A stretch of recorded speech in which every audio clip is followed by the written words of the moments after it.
Paillard soit fermé au progrès, en tout cas rarement gratifié. Ce n'est qu'au milieu des années 60 que l'on commencera à voir des films célébrant les vertus apaisantes du terroir ou glorifiant le personnage central de la cellule paysanne, le patriarche. Ironie de l'histoire, c'est Gabin le Cumulard qui l'incarne. À propos de patriarche, un nouveau rapport s'établit entre générations. L'autorité du père sur sa famille est largement remise en cause, comme celle de la belle-mère sur la belle-fille. Une négociation permanente s'installe. Parfois, c'est rude. Enfin, on veut être à part, on va avoir chacun sa vie. J'estime qu'on ne peut pas s'entendre, enfin, deux générations ne peuvent pas s'entendre. Parce que chacun a ses idées, et surtout chez Jean-Luc, on sera beaucoup. Enfin, ça n'ira pas, il n'y aura pas assez de place, on sera trop de monde. Enfin, moi, je préfère être toute seule avec Jean-Luc, même si au début, on n'a qu'une pièce ou deux pièces. Ce sera peut-être difficile, mais enfin, on sera tous les deux, ce sera beaucoup mieux. Je n'aurai pas à me reposer sur la mère à Jean-Luc, par exemple. Je ferai la cuisine, enfin... aussi bien pour moi que pour lui, ça sera très bien.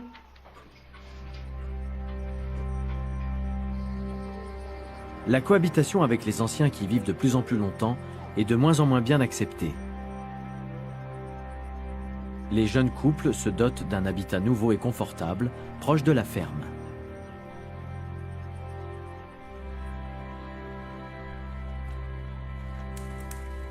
Cette séparation physique des générations précipite la remise en cause du rôle des femmes.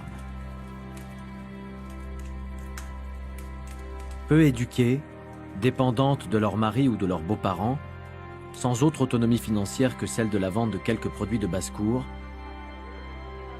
astreintes à des tâches souvent ingrates, l'avenir leur paraît fermé. Les mères finissent par déconseiller à leurs filles d'épouser un agriculteur. Pensez-vous que votre fille devrait prendre votre suite, devrait exploiter cette ferme? Oh non. Pourquoi? C'est trop petit. Trop petit. Ça tombe bien d'ailleurs, je crois. Oui, Vous ne voulez pas rester à la campagne? Non, non, non. Vous ne voulez plus vivre à la campagne? Non. Et si vous épousiez un cultivateur? Non, non, je veux pas. Non? De toute façon, gros millionnaire quand même. Oh, tant pis. Ils sont millions. Comme s'il avait 50 hectares? Tant pis, ce serait pareil. Pourquoi? Mais tu ferais la dame? Oh, bah tant pis, non. Je me suis adressé à une agence que j'avais vue sur le chasseur français. Vous le connaissez, le chasseur français? Oui, et l'agence, vous leur avez écrit? Comment ça s'est passé? Et bien, à l'agence, j'ai envoyé une lettre là-haut, en Seine-et-Marne, de bien vouloir me mettre en relation avec une fille du tiers-monde de l'île Maurice. Et vous pensiez à une fille du tiers-monde, tout de Oui, suite? oui. Pourquoi? Et parce qu'il n'y a que celle-là qui veut venir, chez nous, à la campagne. Éventuellement, je me suis dit, s'il n'y a rien à faire, je vais changer de profession, je vais abandonner l'agriculture, avec regret, mais ça porte peine de quitter la terre, mais si on doit vivre seul pendant toute sa vie, ce n'est plus la peine d'exister, à mon avis, quoi.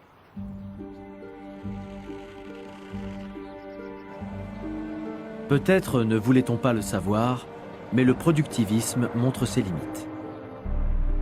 Nous sommes en 1976. Un agriculteur nourrit 26 personnes, quand en 1947, il en nourrissait 5. Désormais, la France équilibre importation et exportation. Oui, mais voilà, les prix s'effondrent et Bruxelles impose des quotas pour dégonfler les excédents qui s'accumulent.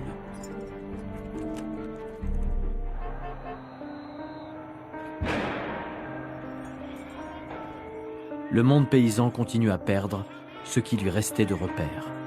On y relève pour la première fois de son histoire un taux considérable de suicides, 3 fois plus que chez les cadres. C'est un métier qui peut diminuer la personne et puis qui peut lui faire aussi la personne. Et nous, on est obligé de sortir de la boue, on est obligé de sortir de la misère. Pour sortir de la misère, c'est quelquefois humiliant, c'est très dur.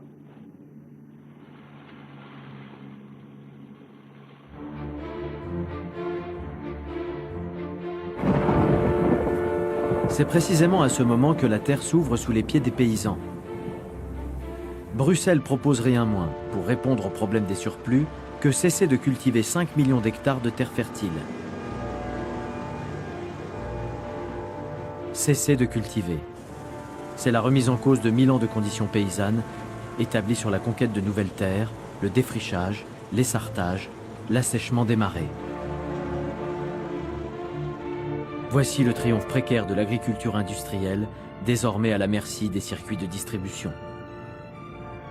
Le monde paysan d'autrefois, empreint de sueur et de spiritualité, ne sera bientôt plus.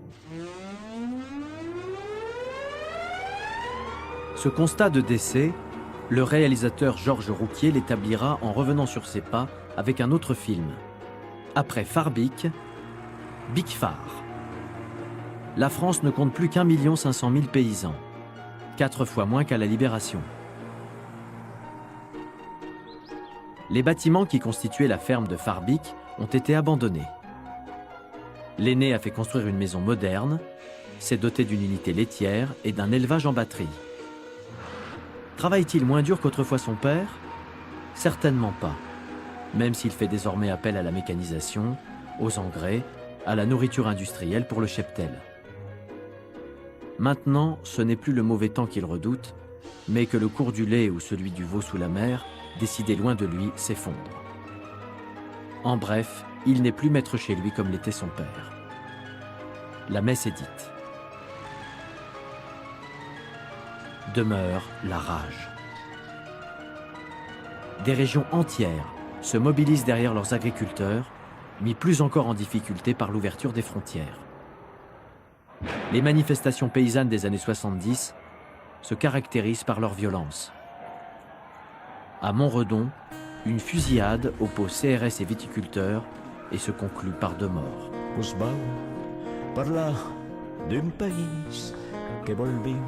Tout le Languedoc crie ou chante avec le chanteur occitan Marty « Volem viure al país » Nous voulons vivre au pays. Ils seront 100 000 à le clamer à Montpellier.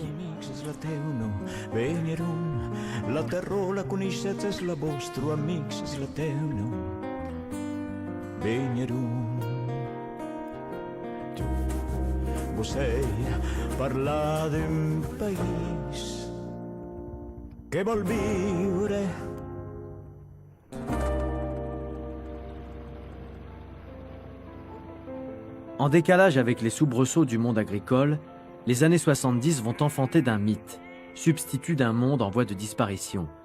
Le mythe paysan empreint de nostalgie, sécurisant, vantant le bon sens et la simplicité.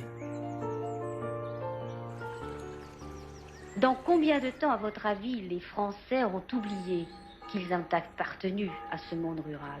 D'ici peu, je crois, la coupure sera faite et ces choses-là, qui sont encore pour nous présentes dans notre mémoire, elles seront aussi lointaines que peuvent être les plus anciennes et les plus éloignées des civilisations. Oublier, pas sûr. Plutôt s'émerveiller ou se consoler de retrouver dans les livres les valeurs de cette civilisation paysanne millénaire qu'ils ont laissé s'éteindre dans l'indifférence. Ce vieux bosseron, avec sa biographie « Grenadou paysan français », renvoie à leur passé rural des centaines de milliers de lecteurs. Quand c'est que la mauvaise herbe commence à pousser, ça veut dire qu'on peut en semer de la bonne. Parce que toute la graine, elle est là depuis tout l'hiver, elle n'a pas bougé. Et quand elle se met à bouger, c'est que sans le printemps. Et aujourd'hui, ben voilà, il fait bon, on va semer. La mauvaise herbe pousse, ça y est, on va partir. Avec Le Cheval d'Orgueil, un best-seller, Pierre Jacquez-Elias, un écrivain breton, fait entrer sa famille bigoudaine de pauvres paysans dans l'histoire de l'édition.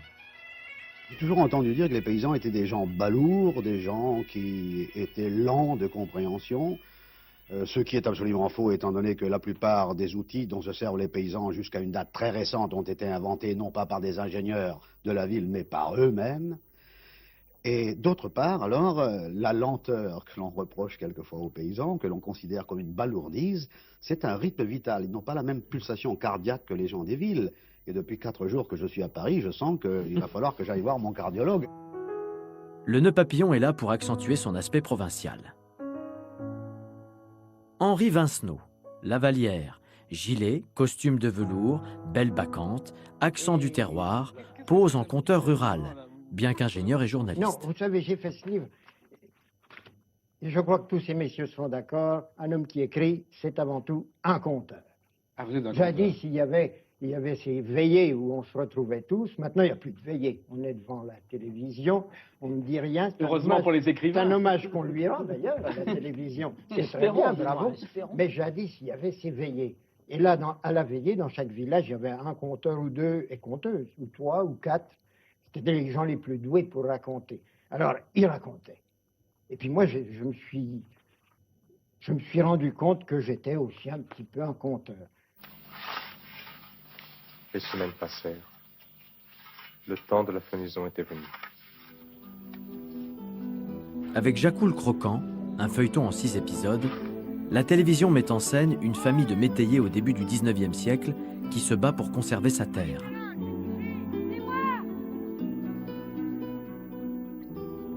Et rien ne dit qu'il y arrivera.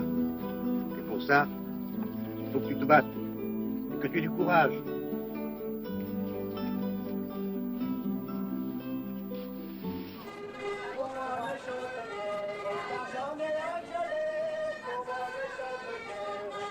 Comme pour réanimer autrefois, des centaines de fêtes des moissons ou de battages à l'ancienne sont organisées par des villages en mal d'identité ou d'attractivité touristique.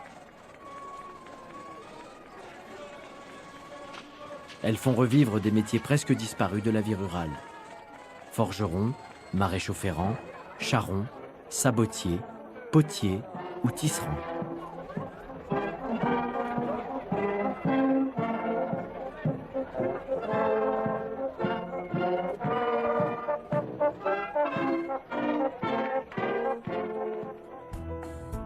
La publicité, de son côté, renforce une vision idyllique et irréelle de la campagne.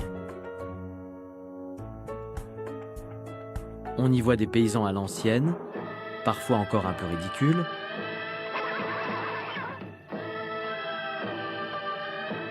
le plus souvent détenteurs d'un savoir ancestral, au goût affiné, bon vivant, accueillant. Ce sont surtout des hommes mûrs que leurs moustaches situent loin dans le temps. Les citadins s'y ressourcent dans un paysage naturel où l'on récolte sans effort pour notre plaisir. Et oui, on peut faire d'autres choses cet été. Par exemple, garder des moutons. La générosité de la nature et l'aimable savoir-faire des paysans semblent exclusivement à l'origine de produits pourtant fabriqués et distribués par l'industrie agroalimentaire. Quand j'étais petite, qu'on ne gaspillait rien. Lavandière de 79 ans, cheveux blancs, fort accent de terroir. La mère Denis symbolise tout ce qui vient de la campagne. Pourtant, rien n'est authentique. Ni la lampe à pétrole, ni le chaudron sur son feu de bois. On a même reconstruit le vieux lavoir.